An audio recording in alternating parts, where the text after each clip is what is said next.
Hey guys, Tyler Ansman here with Tyler Ansman Performance. So today we're going to take you through one of our remote athlete stories, how he went from Tommy John to hitting a PR of 94 miles an hour on the mound to getting signed by a new school. All right? So our athlete's name, Tanner Harmening. So he came to us coming off of Tommy John surgery and kind of towards the end of his rehab process. All right, and he was looking to kind of get back to the level that he had been at and then beyond. So he's looking for either a new opportunity at a new school or a professional opportunity, okay? So a couple of cool things. So he came in already a really big guy, 6'7", 230, had been in the low 90s before, but hadn't really been able to kind of take it to that next level and hadn't been able to stay healthy and perform at the level he needed to get the opportunities that he was looking for. So we're gonna walk you through kind of the process today, how we got the information we needed, how we laid out his training program, and how we kind of progressed through to where he is now. So once we got into the assessment process, we noted that kind of on the mobility restriction side, Tanner had some restrictions around the shoulder that were kind of keeping him from reaching the range of motion that we wanted him to get to.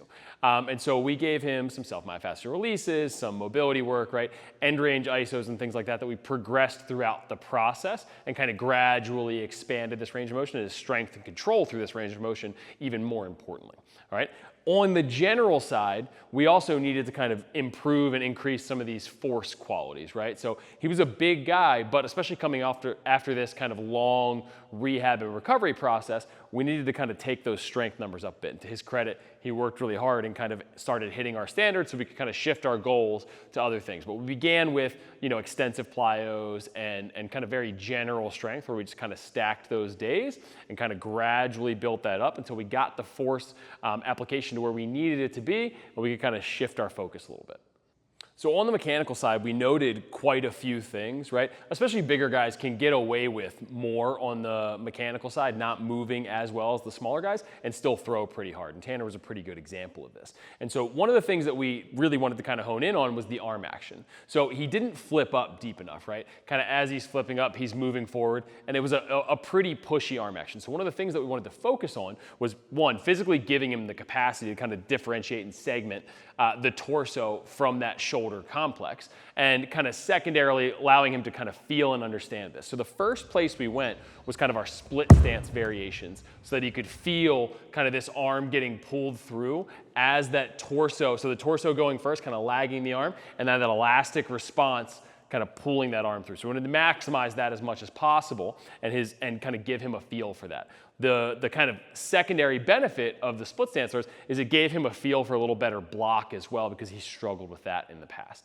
All right, so that's kind of how we began this. As we went on, we began kind of building his throwing load from there, right? Especially coming after this rehab process, coming after kind of surgery and all these kinds of things. We want to make sure we kind of really take our time and make sure we adequately build that throwing load before we get into kind of the higher intensity throwing that's going to come later as we kind of prep towards this pro day in the middle of the summer. That was kind of the key date for us. We knew that he was playing in the summer, but there's going to be a pro day towards the end of July. So that's kind of what we built towards.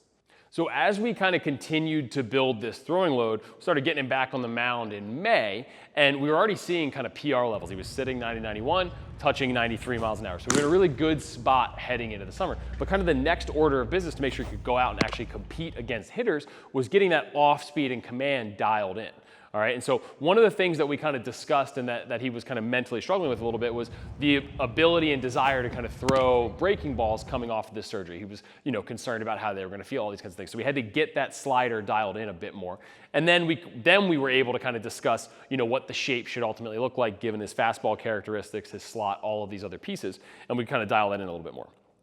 As he kind of starts getting into game action, then we really start seeing the results. So his first outing goes 2 innings, 5 Ks, no runs. Like a really impressive outing to kind of build off of from there. So we're feeling good as we get into it. And so we start to see more and more numbers like that. Pretty consistently, he's sitting 90, 92, touching 93. And as we kind of move through the summer, he ultimately is touching 94 miles an hour. So, ultimately the pro day ended up getting canceled for whatever reason. But what happened instead is he got an opportunity at UTD. So he's got a new school to go to, a really exciting opportunity ahead of him. And I'm really excited to kind of see what he can do from there. So, this is one story, but this is kind of how we're attacking it for everybody. This doesn't mean that you need to be coming off of surgery for you to kind of have a story like this, but we're gonna take everybody through the assessment process. We're gonna see what your low-hanging fruit is, what your areas of opportunity are, what you need to kind of take you to that next level.